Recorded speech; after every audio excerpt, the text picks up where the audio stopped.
Today I will mostly be upgrading my TBS Tango, that's not it, TBS Tango 2 to the V3 board and upgrading the gimbals to the Pro gimbals. So when I got this guy, you couldn't get the TBS Tango 2 Pro edition. I think that is the case at the moment actually. But I stuck with the non-pro version, and always frustrated me that when I stuck it in my bag that these poked out, because I don't do a good job at looking after my own gear, and my friends had got the folding gimbals, and so I just thought, well, you know, I need to upgrade it with this new board. And actually the battery has died on this one as well, so I need a new battery in there, and I thought, why not get the Pro gimbals at the same time? So it's going to be a bit like Trigger's brush by the end of it. Almost every single part replaced, I guess. And this is just something I'm doing for myself, so you can decide to watch it if you like, or go and do something else if you don't. Not sure it's going to be useful. This is what I'm up to today. Let's see what we've got inside. Looks like we've got a little bird's nest. It really is like a little bird's nest, isn't it?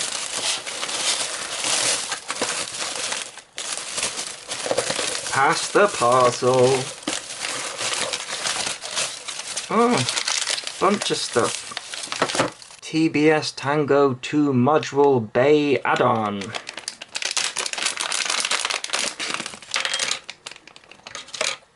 Bunch of stuff in there. TBS Tango 2 Upgrade PCB V3. Its own little package. There we go. Velocitron thing. For a limited time, enjoy a 5% discount when buying through Team Black Sheep. Someone hurry up and use it! TBS Tango 2 Pro Gimbal. Magic! Bunch of tings in there. There is nothing better than a bunch of circuit boards to look at, is there? So, I've already taken the back off the radio here. This battery is dead. Now apparently, if you trickle charge it, then you can bring it back to life, but I've just bought another battery. Don't think I left it switched on, and even so it should have like a low voltage cut-off thing, so that's something I need to watch out for. I have got another box with a battery in. You can see the difference there. Got a little flat flexible cable attachment. Probably going to be for this ting here. So this is a V1 board. Actually number 50 of the V1, so quite early on. And later versions of the Tango already have this connector for like a module bay. This is the V3 board, and it also outputs the most amount of power output for this radio as well, which is the other reason why I'm swapping it out. So we've got some screws here that I need to take out, and some cables, and also the micro SD card. Let's see if I can save this tape here. No. Maybe if I was more careful. I am very heavy-handed. That should just lift off. You have to be so careful to keep this tape in one piece, and I am not that person. That's the micro SD card that's got to be transferred as well. 1.5mm hex screw for these. Okay, all the screws are out. Micro UFL connector wraps around there. Now that I have loosened that bit, we've got a little bit more play with it. So that goes through this rubber thing here.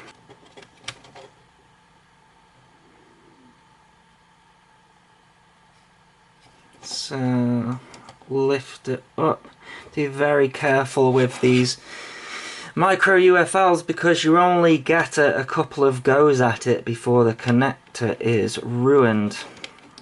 I wouldn't really recommend using a fingernail to do it, but well, that's done the job, and then all of that can lift out.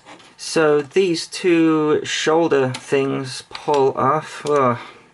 This is a very hobbyist thing to do, isn't it, this? So we need to also capture this thing as well, so it should just slide off.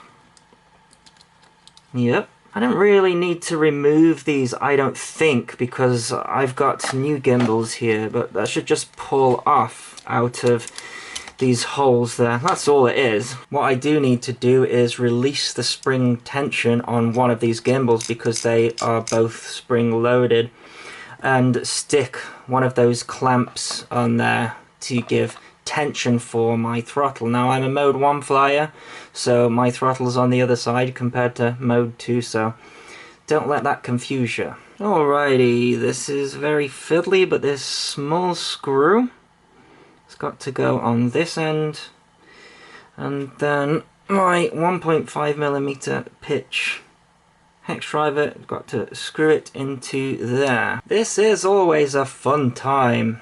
Then we've got two of these doodahs here, a little bit longer, and it's got to go through here. So now I think it's screwing this doodah to loosen the spring tension. Oh! Let's just screw that in all the way. There we go.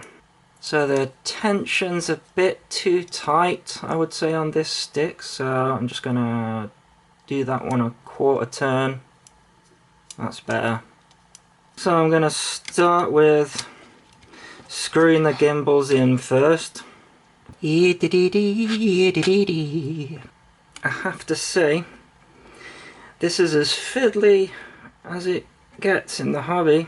Can you imagine if DJI came out and said, yeah, we've got a new update for our transmitter. What you got to do is you got to take everything apart and replace every single part. It would never happen, would it? No, because you see, DJI, they come out with a new product and you'd have to buy it. You wouldn't be able to upgrade it. You'd have to upgrade everything. Alrighty-roo, those are in. SD card back in. Ah, that's why it's got tape on it, it's not spring loaded. Caxton tape, I think this is called. And I do have some of it myself somewhere, but I'm too lazy to go and fetch it. On goes the scroll wheel. Now this next bit is going to be very tricky. Come on. Through the hole. Easy does it. Now pin the UFL back in place. Should do a clicky one.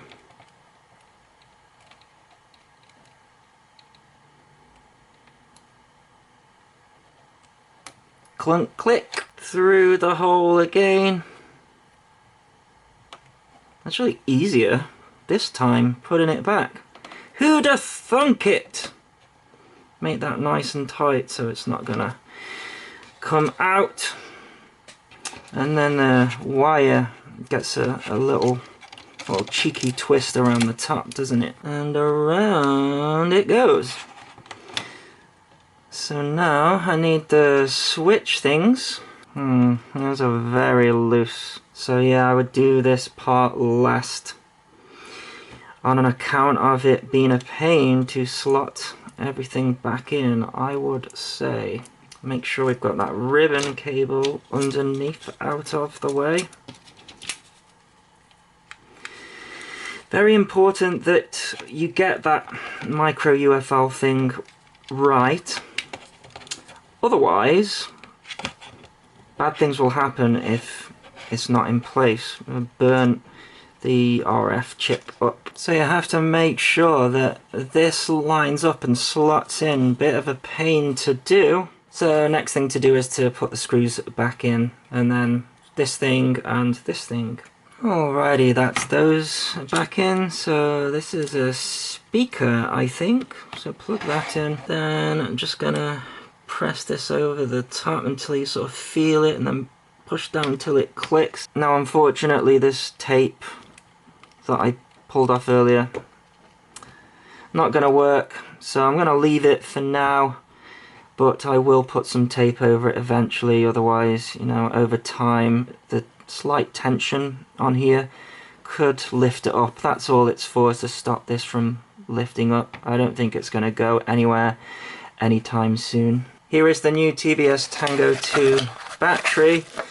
Need to make sure I don't get it mixed up with the old one. So the new battery has come with this square piece of jewel lock. The old one's got a round piece there, so I can tell the difference. Okay, let's take that off. And this plugs into here, like so. Turn it on. Welcome to Tango 2. So now I'm going to insert this cable here. Can just about reach it with the battery in place. So we want the blue part facing up and the shiny part facing down. And that should slide in there, and then just with my girly fingernails, that's in place there. So here's where it gets a little tricky for me, because this ribbon cable here has got to go through a hole in here that doesn't exist. Now the V3 of the Tango 2 should have a little mark on where to cut the hole, because this here has got some sticky tape, and you can see that there is a little tiny, you might not be able to see, little tiny gap there for the ribbon cable to feed through. And then it's going to have this here sit on the top like that. So the ribbon cable feeds through the little gap and through here. Just look at this actually while we're here. Pin's bent on this thing. Maybe it's happened in transit, I don't know. But the tricky thing for me is going to be lining it all up, because this is the V1 controller and I'm going to drill the hole and everything. What I might be able to do is get a knife down here and just try to mark the plastic where I'm going to cut. It's not easy though. Scrape, scrape, scrape. Not the best, but let's go for it. Well, honestly, not the neatest of jobs with a Dremel, but it should do the job. Now you gotta be so careful with this, because once this is on, it ain't coming off.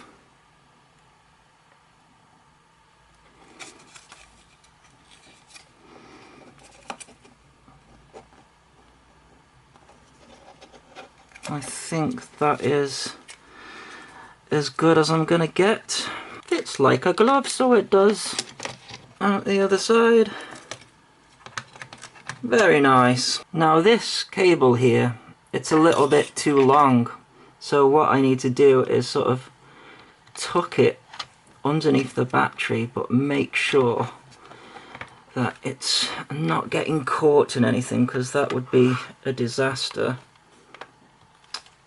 Then that needs to clip in place there. Then I can pull this out as much as I need to once this is on there. Actually, I can attach that first and then screw it down. Very fiddly. Who be me, eh? Well, that's all of those screws in there. So now we need to take this. I've bent the pins back in shape. Lift up this little tab here, and that's going to slide in like so. Make sure that it's in properly, and then push down. To finish off the job, we've got this cap here and some more 1.5mm hex screws. That should tighten into the plastic, but it's just spinning, that just keeps on spinning. That's not so good, is it? Does this one do the same? Yep. So, it does move about, that does. Put these thingies back on. They can be a bit of a pain to get back on these. The tabs are really tight, and the battery is just sitting right underneath where I need to get. Right, so there we go. That's all the physical stuff done. How many people are triggered by me not removing this? It's the only thing I don't like, really, is that it's a little bit loose. I'm sure once everything is slotted in with whatever module you're using, that is fine. But yeah, a little bit loose around there. So I think that will do for today's video, because it's really late. But I've got my folding gimbals there. And the next thing I need to do is to upgrade the firmware on Freedom TX to support this new board.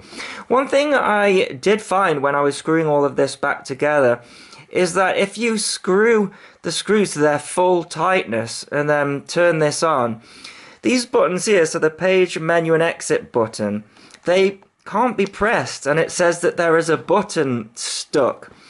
The screws that go into this board have thread lock on them. And it seems if you tighten them to the full tightness, you will always get these buttons stuck. I've taken it apart a couple of times, and in the end, I find myself not fully tightening the screws so that we've got a little bit of play in there. I don't know if any of you guys found that with yours. It's just something that I found. I tried maybe 3 times taking it apart, make sure that nothing is trapped and everything is fine. So at a guess, the thread lock on the screws that is there in the first place is there because they aren't fully tightening the screws down when they have put this thing together. Anyways, I'll make another video on the firmware update. As always, thanks so much for watching. Please continue to subscribe. Cheers.